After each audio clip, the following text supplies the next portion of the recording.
Welcome to the Soul Health Mentor podcast with Nadia Kraus. Learn how to move your awareness out of your mind and into your heart so you can embody your divinity, experience joyous peace of mind, and create your most vibrant life by opening to receive your soul's sacred medicine. Hello, beautiful soul. Hello, strong heart. Hey, brilliant listener. Welcome back to Soul Health Mentor Podcast. I am so happy and grateful that you are here listening. Today we have a big topic to finish a big week. It truly has been a big week here at Soul Health Mentor because we had our very first springtime kickoff, bringing in Season 2. Soul Health Mentor 2.0, and I wanted to make sure to celebrate this bigger week with you by talking about another big topic. Because all week long this past week, we had amazing guests and really meaningful topics. I started us off by talking about what happiness is and what it's not. Then we had John Verbrugge on the show, and he was talking about the key to joyous living. And it's all about the woo-woo. So we kind of got to define and redefine what woo-woo is and what the scientific community and the religious community sometimes, negates and looks down on. And then we talked to Lucinda Ray all about purposeful calling and shining your light in the world and the power of archetypes. Hot holy visibility, we talked about that too. And with Manisha Tara, we talked about the nervous system and things such as what does it mean when we talk about fight, flight, freeze, or fawn. And then I ended our kickoff with talking about our true nature joy, but that actually takes facing our shadow to liberate our light. So you can see how it's been such a big week, and it's just perfect to continue with this bigness. So let's talk about the secret of life and what that might possibly be. You see, I did this kickoff event because I wanted to make sure to start the springtime with a bang, but also to give our year together a theme. And this year, Soul Health Mentor is launching Self-Love Leadership. And what better way to talk about the secret of life than talking about self-love leadership, what it means, and sharing a beautiful, beautiful poem with you. It was a poem that was shared by Charlie Chaplin on his 70th birthday, and it's called the Self-Love Poem. And at 70, we've accumulated a lot of wisdom, hopefully, and learned a lot of lessons. And when I read that poem for the very first time, I was moved because embodying the wisdom in the poem is a kind of secret sauce to life. And now we obviously have to define what life means to us. Someone that is soul-led and heart-centered.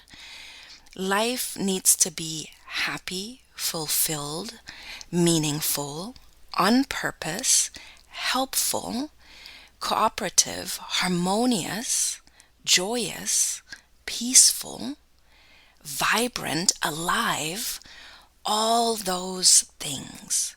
It's not necessarily the secret of life is going to be something different for every person. But right here in this space, those are the qualities. That is the essence of out of your mind and into your heart wisdom, of embodying your divinity, creating your most vibrant life experience possible. And what better foundation to build it on than self-love leadership. So I'm going to present you with the poem. It has 10 little paragraphs, and then I'm going to share my experience of each paragraph with you. And then you can feel into it. You can feel if this secret sauce of life speaks to you. And what's so beautiful about soul and soulful essence is that it's simple. It's the ego, it's the rational mind, it's the conditioned mind, it's the monkey mind that makes the secret of life really complicated. Like we have to establish certain things and we have to reach certain milestones in our life and we have to hustle and it's never enough. But that is truly not the secret of life. It is all about heart and soul, baby. Right here at Soul Health Mentor, it's all about heart and soul, because where does our humanity go without a heart and soul? And then it's heart and soul and abundance, heart and soul and happiness, heart and soul and money, heart and soul and prosperity. You get the drift, right? So let me begin. The self-love poem by Charlie Chaplin, shared on his 70th birthday. As I began to love myself, I found that anguish and emotional suffering are only warning signs that I was living against my own truth. Today I know this is authenticity. Now this is a big one, because think about it. We are not taught to be ourselves. We are taught to be everybody but ourselves from a very young age. And by the time we're adults, we might not even know who we are. We might not even know what our truth is. So how can we be authentic if we don't know who we are, if we don't know what our truth is? The first step is to start discovering ourselves. To start discovering ourselves via our heart space. How do I feel? What do I need? Do I need support? That can be a starting point. And from that starting point in knowing your needs, your values, your standards, and what you require, this truth, this why are you, what is important to you, will unfold. As I began to love myself, I understood how much it can offend somebody as I tried to force my desires on this person, even though I knew the time was not right and the person was not ready. This person was not ready for it, even though this person was me. Today I call it respect. So it starts with us. If we don't respect ourselves, if we are allowing our monkey mind, our conditioned mind, our inner bully to bully us all the time into shoulds and musts and have-tos, and if you don't do this, then you're just not good enough, whatever your internal self-talk is, it's about catching it and respecting ourselves, treating ourselves with gentleness and kindness, just like we would want our inner child to be treated. So that's where this parenting, becoming your ideal parent, mother and father, starts. You start talking to yourself in the way you had hoped to have received it when you were a child. And that's where you start developing that respect for yourself. And when you develop that respect for yourself, then you have that respect for others. And then this ego power struggle that often happens in relationships stops. You can't make anybody do anything they don't want to do. And it becomes a way more loving and harmonious coexistence when you allow everybody their truth. Everybody has different needs, values, standards, and requirements, and that's okay. As I began to love myself, I stopped craving for a different life, and I could see that everything that surrounded me was inviting me to grow. Today I call it maturity. Personally, I'm like, what's the point of life if I'm not continuously growing and expanding and boldly going where I've never gone before, transforming into a new version of me. That is my explorer spirit. I've always been that, and I invite you to do the same. It's exciting. It's exciting to grow and expand and to face your fears, to grow beyond them, and to learn new things, to meet new people, to meet yourself in a new way, to develop, to become someone new. Next level. That's why I called it Soul Health Mentor 2.0. That's the next level of me. And I invite you into this beautiful space of growing, because growing will help you with emotional maturity, personal maturity, spiritual maturity, mental maturity, maturity in your relationships. It's just so worth it. As I began to love myself, I understood that at any circumstance I am in the right place at the right time, and everything happens at exactly the right moment, so I could be calm. Today I call it self-confidence. And here I want to share with you that the German word self-confidence is Selbst, which is self, and Vertrauen, which actually means trust. So the German word for self-confidence is self-trust. And that's exactly that. It's self-trust that gives you self-confidence. So I'm going to read that one again. As I began to love myself, I understood that at any circumstance I'm in the right place at the right time, and everything happens at exactly the right moment, so I could be calm. Today I call it self-confidence. You can trust yourself to have everything you need at the right time in the place that you are.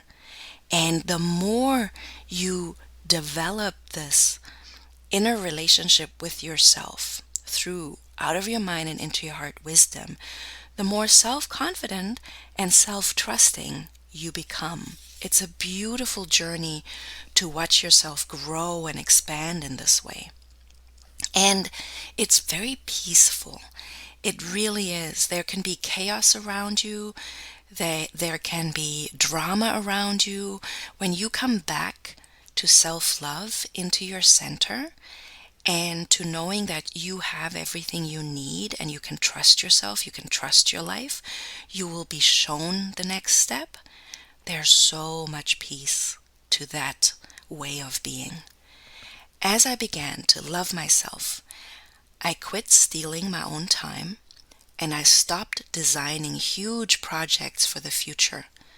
Today I only do what brings me joy and happiness, things I love to do and that make my heart cheer, and I do them in my own way and in my own rhythm. Today I call it simplicity. Simplicity is really such a beautiful thing.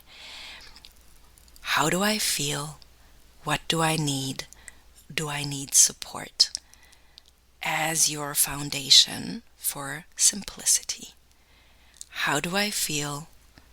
What do I need? Do I need support? And then I like to do something called 3-task focus with 1 task finishing. So I don't focus on more than 3 things at a time. And then I focus on 1 thing at a time to finish it. And then if I get stuck on that 1 thing, I will move to the next. But when I'm doing the 1 thing, I'm doing the 1 thing. I am not multitasking. That's me. As I began to love myself, I freed myself of anything that is not good for my health. Food, people, things, situations, and everything that drew me down and away from myself. At first I called this attitude a healthy egoism. Today I know it is love of oneself. And I call that action self-love leadership. As you free yourself from anything that is not good for you or your health, your heart, your soul, your body, your mind, your spirit, be it food, be it people, be it things, situations, and everything that drags you down. I also like to call that lifestyle surgery. That is an act of self-love leadership and is most definitely love of oneself. But in that act of loving yourself, you become more loving towards others. And the grudge you hold towards others when you don't give yourself what you require, desire, and deserve, that grudge actually disappears because you give yourself what you require, desire, and deserve. As I began to love myself, I quit trying to always be right. And ever since I was wrong, less of the time. Today I discovered that is modesty. So it's not about being right or wrong. There's no such thing. When you talk about personal truth, subjective truth, then there's no such thing as right or wrong. We all have different values, standards, requirements, and needs. There are objective truths like the sky is blue and water is wet. But the way you subjectively experience that, it depends on you. Two people could be looking at this beautiful, radiant blue sky with sun shining, and one person is basking in the beauty of it all, and the other person is stuck in a story of depression and sadness and grief, and will view that same blue sky with radiant sun completely different. That is what subjective personal truth is. So what's the point of arguing with someone? What is the point of arguing with someone and trying to be right when there is no such thing? We can surround ourselves with the people that bring out the best in us. That is part of lifestyle surgery. I'm not going to hang out with people that do not have the same values that I have, that don't have completely opposite needs and requirements and standards that I have. That just clashes. That makes no sense. I'm not going to hang out with people like that. But I'm not going to disrespect them by making them wrong. I'm just going to remove myself from the situation. As I began to love myself, I refused to go on living in the past and worry about the future. Now I only live for the moment where everything is happening. Today I live each day, day by day, and call it fulfillment. I actually call that day to day, moment to moment, that feeling of fulfillment, I call it deeply satisfied contentment in the now moment. And I often find that most when I start my day with a sacred morning ritual, when I start my day with me energy, before I have to run off and do all the things that we all do in our days, then I'm centered and anchored into this deliciously satisfying moment of silence and affirmation of my dreams and desires and needs, and visualization of what I'm requiring and desiring to manifest, and heartfelt gratitude, and reading something that inspires me in the morning. That makes my mornings sacred and gives me so much fulfillment throughout my days. As I began to love myself, I recognized that my mind can disturb me and it can make me sick. But as I connected it to my heart, my mind became a valuable ally. Today I call this connection wisdom of the heart. Yeah, that's what we're doing here. Out of your mind and into your heart, wisdom. When we get out of that monkey mind that can make us sick, most definitely, and we get into that heart space, we not just access soul and soul desires and heart's wishes, we also access the wisdom of the heart. We no longer need to fear arguments, confrontations, or any kind of problems with ourselves or others. Even stars collide, and out of their crashing, new worlds are born. Today I know that is life. And in this way of self-love, and on this path of self-love leadership, not only do we develop this absolute beautiful self-trust in ourselves, but also in life, and the infinite intelligence that guides life, and we open up to the mystery of life, and we might start feeling.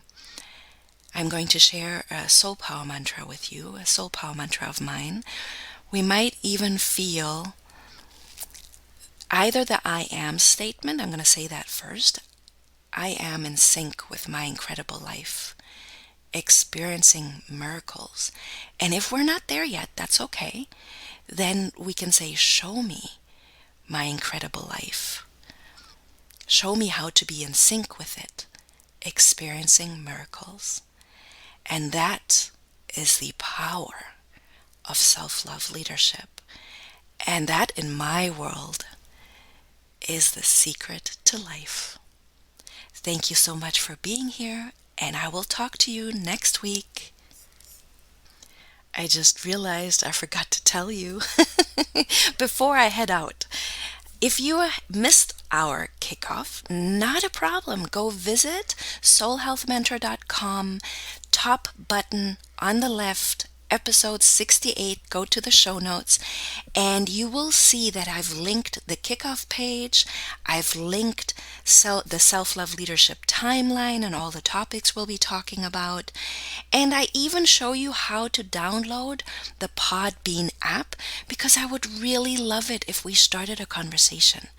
If you want to share ahas with me during the time you spend with me here listening to this podcast, please do so.